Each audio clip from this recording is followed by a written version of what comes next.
অপু বিশ্বাস আর বুবলি যে যাই বলেন না কেন, সব জায়গায় কিন্তু আপনি দেখবেন পুরুষ সুপারস্টার, কোনো নারী কিন্তু সুপারস্টার না।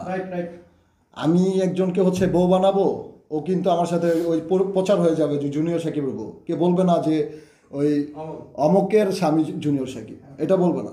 সবাই বলে ওই যে জুনিয়র সাকিবের বউ যাচ্ছে, ওই সাকিব খানের বউ। আর সিনেমা নাটক সবাই আর সবাই কিন্তু সুপারস্টার হয়, কিন্তু আপনার হিরোরে, নায়িকারা কিন্তু না। শাহরুখ খান সুপারস্টার, তারপর Salman Khan superstar, mega star তারা।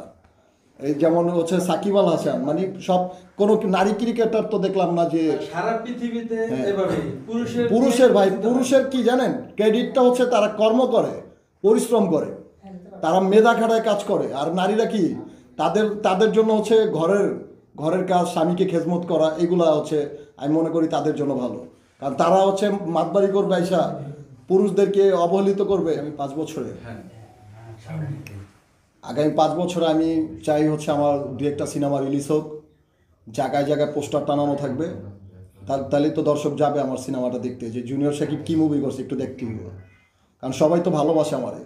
আর যারা হেট করে তারাও দেখবে, যারা হেট করে তারাও যে কেন দেখবে জানেন, তারা দেখবে 2-3 বার করে, 2-3 বার টিকিট কেটে ঢুকবে। কেন ঢুকবে?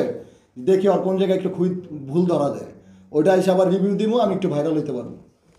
তার মানে কি আপনি ভাইরাল হতে চান? আমি ভাইরাল হইতে চাই না, আমার নাম নিয়ে মানুষ ভাইরাল হইতে চায়। জুনিয়র সাকিব নামটাই ভাইরাল। সর্বশেষ দর্শকদের উদ্দেশ্যে কি বলবেন? হ্যাঁ, দর্শকদের উদ্দেশ্যে একটা কথাই বলতে চাই, খারাপ ভালো মিলিয়েই মানুষ, আর দোষ গুণ সবার ভিতরেই থাকে। আমি একা খারাপ না, সমাজে দেখবেন যে আপনি যে আমাকে খারাপ বলবেন, আপনি নিজেও খারাপ।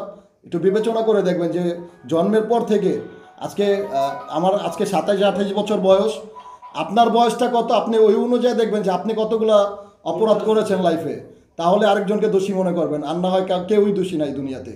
মায়ের গর্ভের থেকে পরে কেউ দোষী হয় না, আর কেউ খারাপ হয়ে জন্মায় না, কিছু কিছু কারণে খারাপ হয়ে যায়। তো থ্যাংক ইউ, সবাই ভালো থাকবেন। আর আমার জন্য দোয়া করবেন, আমি যেন ভালো কাজ করে এগিয়ে যেতে পারি ইনশাআল্লাহ।